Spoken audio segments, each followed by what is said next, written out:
ఓం నమ శివాయ. ఓం నమో నారాయణాయ.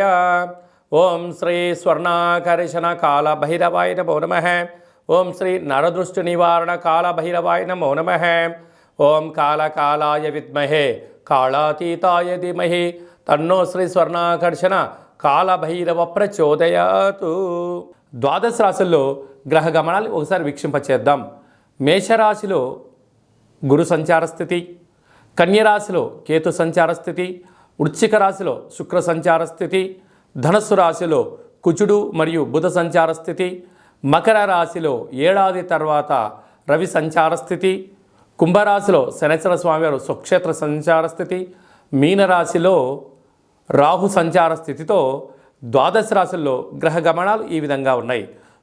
మీనరాశి వారికి పుష్యమాస సందర్భంగా గురువారము పునర్వసు పుష్యమి నక్షత్ర సందర్భంగా గురు పుష్యార్క యోగాన్ని ఎలా పొందాలో ఈ వీడియోలో సవివరంగా సంపూర్ణంగా తెలుసుకుందాం.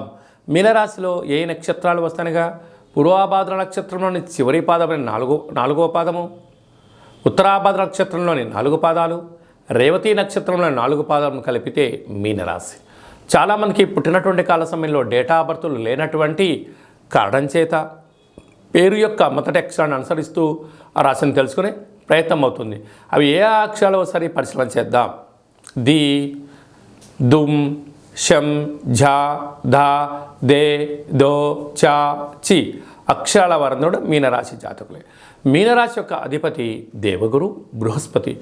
ఈ తెల్లజిల్లడి యొక్క వృక్షంలో విఘ్నేశ్వర స్వామి వారే ఉంటారు.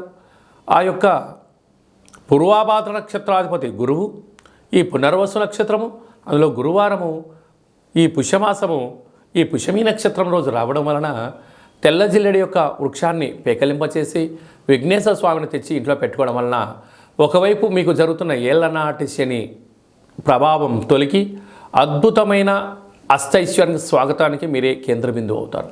కుదరలేదు, ఒక పసుపు రంగు క్లాతులో శనగపప్పు, నీలరంగు క్లాత్లో తెల్లటి నూలను మూటగట్టి ఆ యొక్క సంపూర్ణమైన మీ మనసులో ఏదైతే కోరిక ఉందో ఆ ముడుపును ఆ వృక్షానికి కట్టగలిగినట్లయితే దోష నివృత్తి తగ్గి అదృష్టానికి ఆనందానికి కేంద్ర బిందువులు అవుతారు. అది కూడా కుదరలేదు, బ్రాహ్మణుడికి దానం ఇవ్వండి. అది కుదరలేదు, నవగ్రహ దేవతలకు ధాన్యంతో అభిషేకం చేయండి.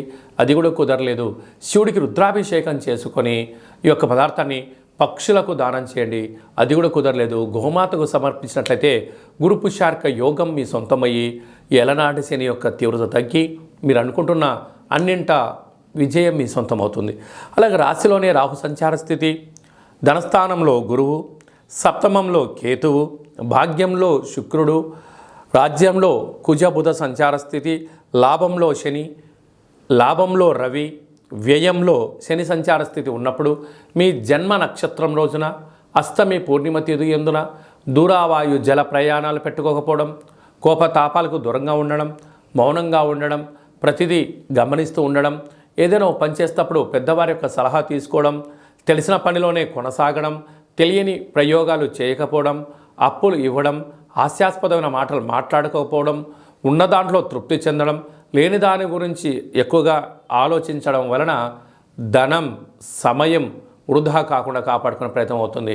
అంతా నాకు తెలుసు అని చెప్పి మీరు ఒంటెద్దు పోకడగా పోయారా, ఉండేది పోతుంది, ఉంచుకునేది పోతుంది, సమయం పోతుంది, అనారోగ్యం పొంచి ఉన్నాయి, అనేక రకాల ప్రమాదాలు పొంచి ఉన్నాయి.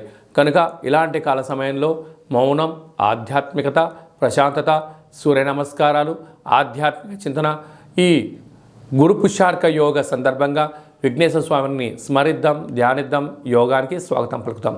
సాఫ్ట్వేర్ ఉద్యోగస్తులు, హార్డ్వేర్ ఉద్యోగస్తులు, చిన్న చిన్న స్వయం వృత్తులు, వ్యాపారాలు చేసేటువంటి వారికి, జర్నలిస్ట్ రంగంలో ఉండబడిన వారందరికీ కొద్దిపడి గడ్డు కాలమైనను మౌనంతో నెట్టగలిగితే రాబోయే కాలం మంచి కాలమే అని చెప్పి గమనించాలి.